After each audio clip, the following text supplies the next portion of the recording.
Hello అండి, welcome back to my channel class room to kitchen. ఎలా ఉన్నారంతా? బాగున్నారా? ముందుగా మీకు మీ కుటుంబ సభ్యులకి తొలి ఏకాదశి శుభాకాంక్షలు అండి. తొలి ఏకాదశి ఆషాఢమాస శుక్లపక్షం ఏకాదశి నాడు విష్ణుమూర్తి పాల కడలిపై యోగ నిద్రలో వెళ్ళే సందర్భాన్ని తొలి ఏకాదశి అంటారండి. స్వామి నిద్రించే రోజు కాబట్టి దీన్ని శయన ఏకాదశి అని కూడా అంటారు.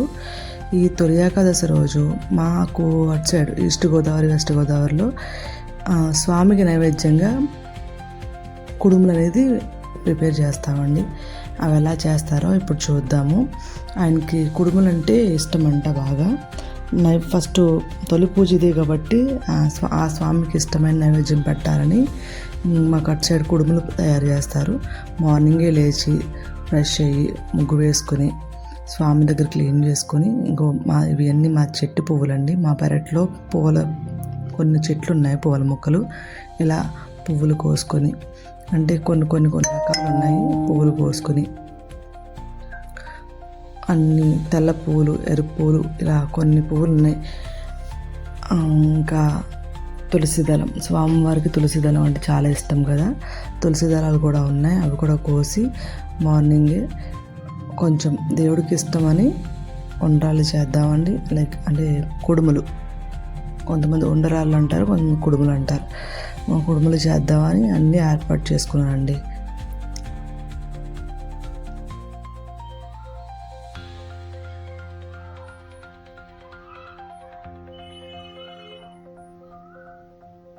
ఇప్పుడు కుడుములు ఎలా తయారు చేయాలనేది నేను మీకు చూపిస్తాను.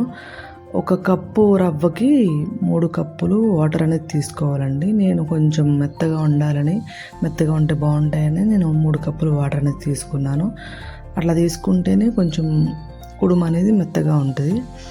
ఇలా వాటర్ తీసుకొని స్టవ్ ఆన్ చేసుకొని, నైట్ క్లీన్ చేసుకున్నా స్టవ్ ఆన్ చేసుకొని వాటరు కొంచెం వేడెక్కాలి. కొంచెం వేడెక్కితేనే పప్పు అనేది కొంచెం ఫాస్ట్గా ఉడుకుద్ది.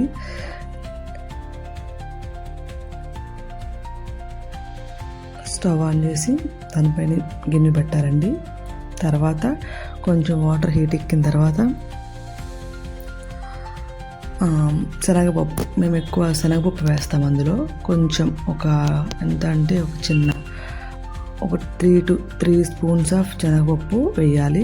వేసిన తర్వాత దాన్ని కొంచెం బాగా ఉడికించుకోవాలండి. అంటే నేను నానబెట్టలేదు, యాక్చువల్గా 1 అవర్ ముందు నానబెట్టుకుంటే శనగపప్పు అనేది కొంచెం బాగుంటుంది. నానబెట్టలేదు కాబట్టి కొంచెం ఎక్కువసేపు ఉడికించాలి. సో అట్లా చూడండి, ఉడుకుతుంది కదా. ఉడికిన తర్వాత ఇట్లా పట్టుకుంటే అలా వెనిగిలాగా కొంచెం మరీ మెత్తగా ఉడికించుకున్న బాగోదు. అట్లా ఉడికించుకున్న తర్వాత కొంచెం ఇందులోకి సాల్ట్ అనేది యాడ్ చేయాలండి. టేస్ట్కి సరిపడా సాల్ట్ అనేది యాడ్ చేయాలి. కొంచెం సాల్ట్ ఉంటేనే బాగుంటుంది. తర్వాత 1 కప్పు రవ్వ, చెప్పానుగా 3 కప్స్ వాటరు, 1 కప్పు రవ్వ. ఇట్లా చేసుకుని తిప్పుకోవాలండి. ఉండలు కట్టకుండా కొంచెం తిప్పుకుంటే ఉండలు కట్టవండి. తర్వాత తిప్పుకోవాలి. అందులోకి కింద గిన్నెకి అనేది అంటకుండా ఉండాలి. కొంచెం సేపు అయ్యేటప్పటికి ఇట్లా కొంచెం గట్టిపడిద్దండి. ఇంకొంచెం గట్టిపడాలి. కింద అంటుకోకుండా అలా తిప్పుతూనే ఉండాలి. అంటుకుంటే మాడు వాసన వస్తుంది, బాగోదు. చూడండి, చేతికి ఇలా అంటుకోకుండా ఉండేటట్టుగా అంత గట్టిగా చేసుకోవాలి. అప్పుడు తర్వాత కొంచెం తడి చేసుకుని చేతికి ఉండల్లా చేసుకోవాలి, బాల్స్ టైప్లో. చూడండి ఎంత గుండ్రంగా బాగా వచ్చినాయో. ఇలా గుండ్రంగా చేసుకోవాలి. మా ఇంట్లో కొంచెం తక్కువ తింటారు కాబట్టి తక్కువ క్వాంటిటీలోనే చేసాము. మీ ఇంట్లో కొంచెం ఎక్కువ తింటే ఎక్కువ క్వాంటిటీలో చేసుకోవచ్చు ఇవనేది. తర్వాత నేను రైస్ కుక్కర్లో పెడుతున్నానండి వాటర్ పోసి. యాక్చువల్గా ఇవి ఇడ్లీ పాత్రలో పెడతారండి. ఎక్కువ క్వాంటిటీ ఉన్నప్పుడు ఇడ్లీ పాత్రలో పెట్టుకోవాలి. నేను చేసిన తక్కువ క్వాంటిటీ కాబట్టి డైరెక్ట్గా నేను గిన్నెలో బాల్స్ పెట్టేసి కుడుములు పెట్టేసి అట్లా రైస్ కుక్కర్లో పెట్టేస్తే 5 minutes తర్వాత తీసి చూడొచ్చు. 5 minutes తర్వాత ఇవన్నీ రెడీ అయిపోయి ఉంటాయి. చూడండి, చక్కగా 5 minutes తర్వాత అయిపోయింది, స్విచ్ ఆఫ్ అయిపోయింది, రెడీ అయిపోయి ఉన్నాయి. చూడండి, వేడిగా ఇవనేది రెడీగా ఉన్నాయండి కుడుములు అనేవి. తర్వాత ఇది స్వామివారి నైవేద్యానికి ఒక ప్లేట్లో తీసుకుందాం పక్కకి. ఒక మూడు అయితే తీసుకున్నాను స్వామివారి నైవేద్యానికి. స్వామివారి నైవేద్యానికి పూజలో సమర్పించి నైవేద్యం పెట్టుకొని ఇంకా ధూపం వేసుకున్నానండి. ఈరోజు పూజ ఇలా చాలా బాగా జరిగింది. ఇది పూజ అనేది చూసారుగా, పూజ అయితే చాలా బాగా జరిగిందని, చాలా ప్రశాంతంగా జరిగింది ఇన్ని రోజులకి. తర్వాత ఇల్లంతా ధూపం వేసుకొని మొత్తం నా కిట్టయ్య కృష్ణుడు ఉంటాడండి. నాకు ఇప్పుడు కృష్ణుడు అంటే చాలా ఇష్టం. మా కృష్ణయ్య కూడా ధూపం వేసి ఇల్లంతా ఇట్లా ధూపం వేస్తే